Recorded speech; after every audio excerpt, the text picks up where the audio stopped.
Hi, welcome. This is part three of my response by way of proposed dog trainer licensing um, legislation happening or proposed in the New York State area. And here again, responding by way of Tom Davis's take on it as a balanced dog trainer. Again, I want to offer my take on it by way, again, of understanding what a process is. Again, I talk about all the confusion dog training world. And again, check out the question of the century, as I call it, pinned to the top of my Facebook page. It gets to the heart of the matter. There's a reason why all these trainers who approach, a relationship problem between dogs and owners as a learning-based exercise, they can't touch that question.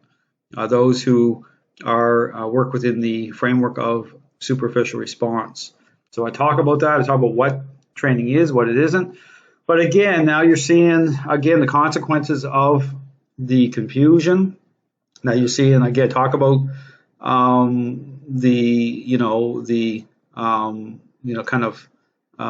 fulfillment of this ideology. Okay, it's going to reach that.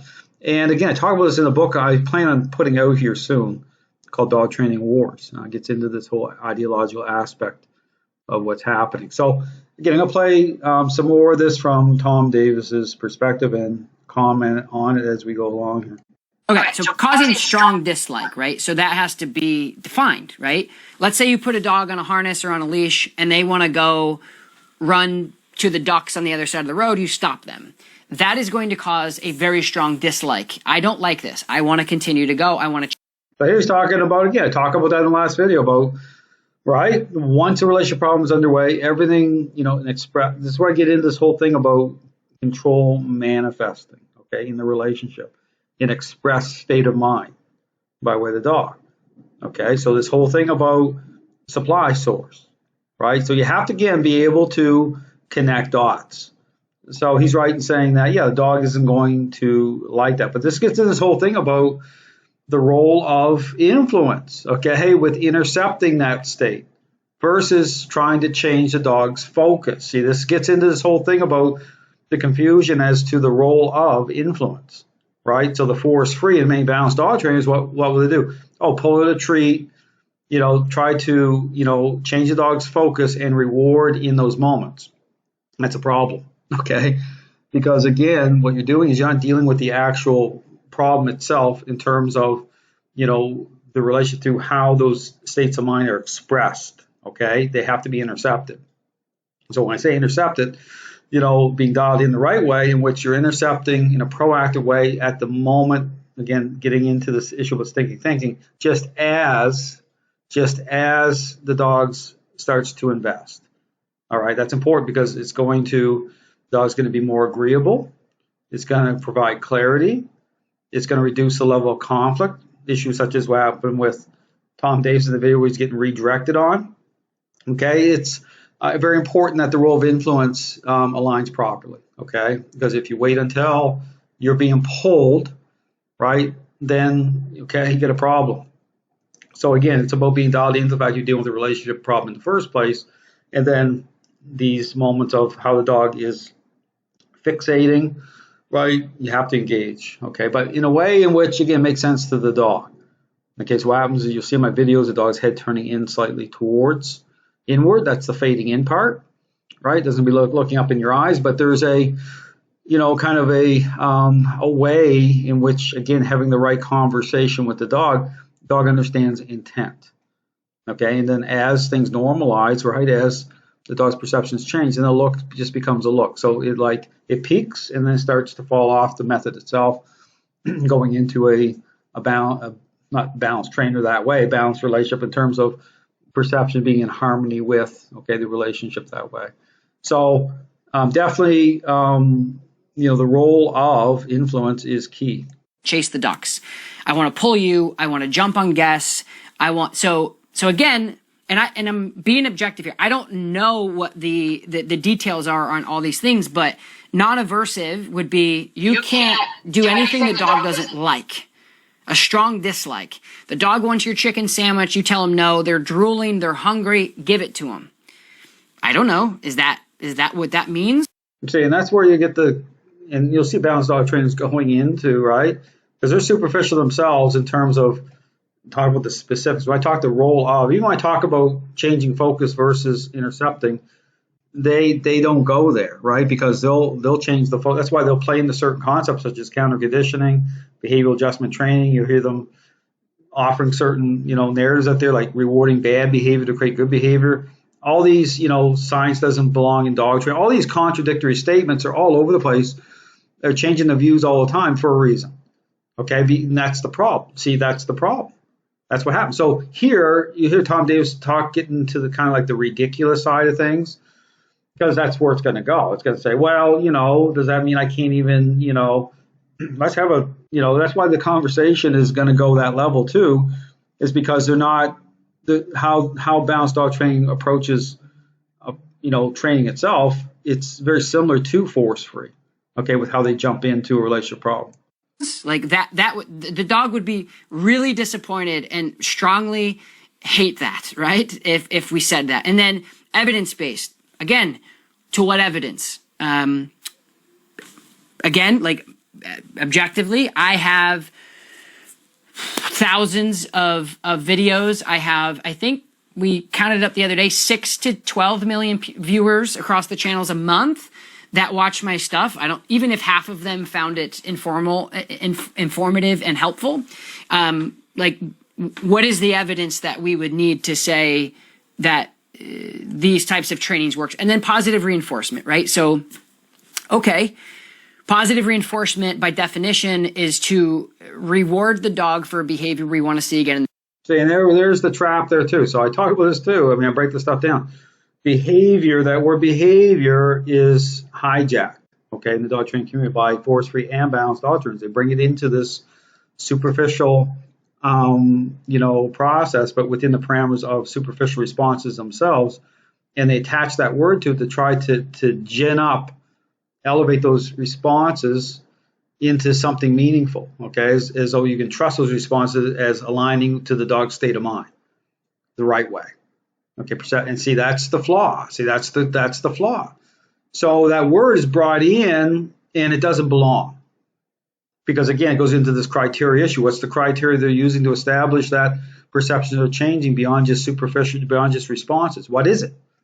And see, that's where you have to get in. You have to apply critical thinking here. So this goes into the heart of the matter here, right? So when you hear balanced dog trainers talking, they sound just like force-free trainers for a reason. Okay, they're focused superficially that's their criteria, that's their standard, but it's disconnected. Okay, it's disconnected from the relationship itself the right way. Okay, it is. In the future, and to tell the dog that they've done good, right? That's basic. Everyone with a leash should know that if we tell a dog, hey, good, I want you to sit or I want you to heel, like the dog understands that this is good. So that means if your dog jumps on you and you move away, you're correcting the dog. You're using negative punishment. I could go on with all these different analogies, but again, like this is kind of, and I kind of have. So he's trying to, use what they can take a hold of, right, within the parameters of this learning ideology, right? Like negative punishment, positive, negative, the 4 quadrants, right? But you have to ask yourself the question: is that going to save them? It's really is that enough to cause this legislation to falter? I don't think so. Because the force-free community is going to say, we're in the right, like our whole thing here, like the balanced trainers, they're using these remote collars, see that they're cranking on these dogs, they're going to say all sorts of stuff to say, that it's like an ideological, sleight of hand here, because nothing's based on truth anyway. So they can whitewash this. They can find a way to kind of, say, well, they're just, no, the force-free agenda, that's the right way, using, positive and world, but don't get wrong, it's a total sham.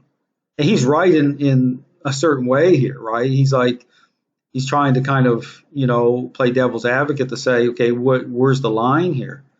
But see, that's the problem. The line is not established because they've married into this idea of things. Like they're coming to agreement with this ideology. So they're joined at the hip, so to speak, with the force-free agenda. You can't call out that which you're in agreement with. So they're trying to play this kind of game here of trying to take a deck of cards and try to hide, trying to reshuffle it in a way that's they'll come up with a winning hand, but it's like it's not going to happen. Okay, this is why they're in the position they're in like this in the first place. Have to transfer between dog owner and dog trainer here, but it's kind of scary because these things aren't defined. Like if that gets passed as is, nobody could train dogs. Like even if you're like, I'm going to use a retractable leash, a harness, and cookies, I could stand under the verbiage here. I could stand there and probably tell you how you're correcting your dog and causing aversive effects on your. See, and that's ridiculous. So, because here's the thing, because it's about getting rid of these tools, right? It's about someone's going to control this. They're going to have, this is what's coming. And so balanced dog trainers understand you hear someone like Larry Crone going on, they're always trying to compromise, like saying that, like referring themselves as purely positive balanced dog trainers. You see them with these long retractable leashes. They're playing the game, right? There's just like trying to be everything to everybody. And see, that's what they're being called out on here by the force-free community. So they're in a catch-22 scenario here. So he's trying to kind of say, well, how's this all going to shake loose? The bottom line here, okay, is that you're seeing these things happen for a reason. Okay, you're seeing legislation start to be proposed. You're seeing this push. It's like a Trojan horse, right? The confusion that's happened in the dog training world. And so my encouragement, okay, I'm gonna stop it here basically because I've made, I guess, as many main points as I need to or want to, because understand that balanced dog trainers, they're in a bad position, because they know that regardless of how Tom Davis goes on here, they're getting kicked off the fence. And so their idea of what training is to them, trying to hold on to certain tools, trying to, talk about correcting a dog, they're in jeopardy, and so coming into agreement with this. So this is a mess.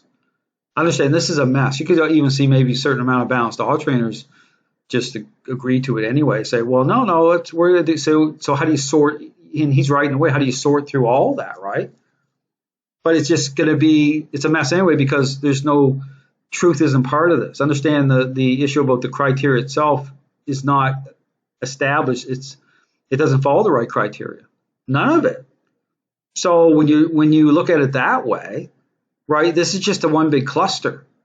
That's all this is. So this is going to just escalate. This is like going to ramp up. So, but again, a way to see it is it almost has to shake out, and maybe the way to see this in a positive way, if the legislation does get pushed through in New York, maybe it's a good thing, within the parameters of people asking more serious questions, because things are going to go haywire, absolutely haywire.